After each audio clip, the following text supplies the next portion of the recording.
What's up, guys? Sean Moore here. Just wanted to kind of put a reply out there to Sean Hayes' question and a lot of the comments and ideas that have been floating out around it. Sean asked, basically posed the objection, your price is too high.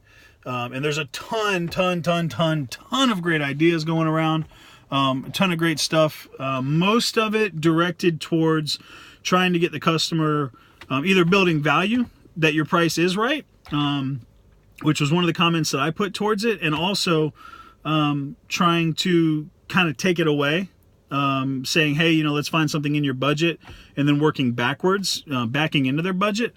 I just want to kind of caution everybody, be careful, because when you back them into a budget, first off, if you give into a price objection, you're going to lose. They're not going to buy a car because it's never the real objection. But if you're trying to back into their budget, what's going to happen is you're going to be stripping out features from the vehicle that they came in on, the vehicle that they want and desire, and you're going to be backing that up to try to fit their budget.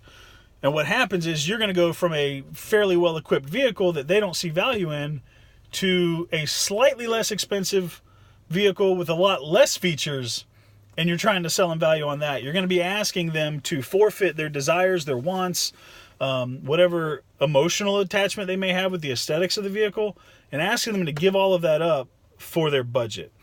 And that's it. You can't be successful going that route. So I want to caution everybody to try to avoid that. But I do want to throw out there something that I've done in the past. It's been very successful. It's actually, for me personally, some of you might not be surprised at it, but I was very surprised the first time it worked for me. I'm surprised every time it works, because it starts off feeling like you're trying to sweep the customer. And when they go for it, it's like, holy shit, this just happened.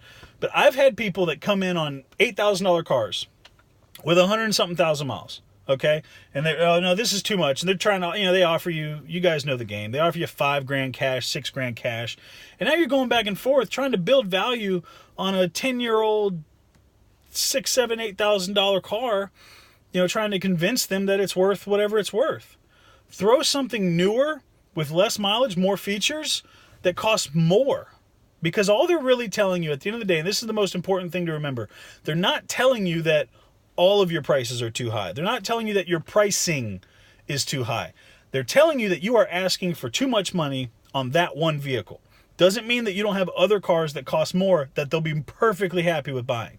So go the other way. I would encourage you to try going the other way. When someone says this car, your price is too high, hopefully kind of what they're looking for, but go in the other direction. You can try to go backwards. I can try to find something in your budget. You can kind of throw that out there. They're not going to be that excited about it. They're going to want you to give them this car for that. But especially on the new car side, if you're at a $25,000 mid-level trim, mid-trim level car, you can easily, most manufacturers, it's only a $2,000 or $3,000 jump to go to the fully loaded. And that normally gives you a nice selection, a nice package of standard features. It normally gives you better wheels, gives you more gadgets and gizmos. Bump them up. If you're showing them a $25,000 car, hey, your price is too high. Really, this is the price of your vehicle. We're going to have to give up features and things like that. We're going to have to give up the sunroof, give up the alloy wheels, give up some of the performance. It's a different engine if we go down into a car that's going to be more tailored for your budget. I don't want to see you make that kind of sacrifice. Let me show you something else really quick. Show them the next trim level up. Now this car, just a tad bit more than the one we just looked at. It's only about $1,500, $2,000, $2,500 more. But for that little extra cash, for that few extra dollars a month, you're going to be getting, adaptive cruise control, xenon headlights, way better, cooler wheels, the body kit, whatever it is that's added on to that trim level. And you'll be surprised, maybe not, but you'll probably be surprised at how many people are like, okay, yeah, no, I really like that. You've already got them in love with the base of the car. So when they start going over price, move them up and they'll go for it. I promise you they will.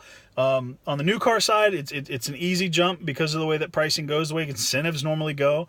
It's normally fairly easy to jump someone to the next trim level and give them a ton more stuff. And you're putting yourself in a situation where there's a lot more items to build value with, whether they're performance, safety, or technology driven.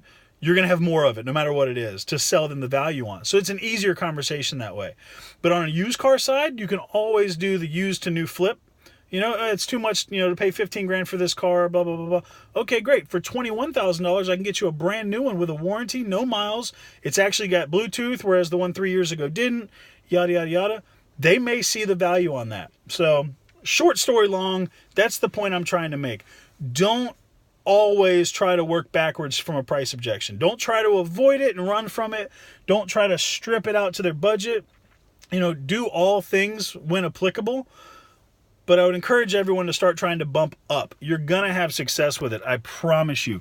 Just remember, keep it in the back of your head. Tell yourself every day when you walk in that door, my price isn't too high. It's not too high. I need to build more value. And remember, when they tell you that your price is too high, it's a lie.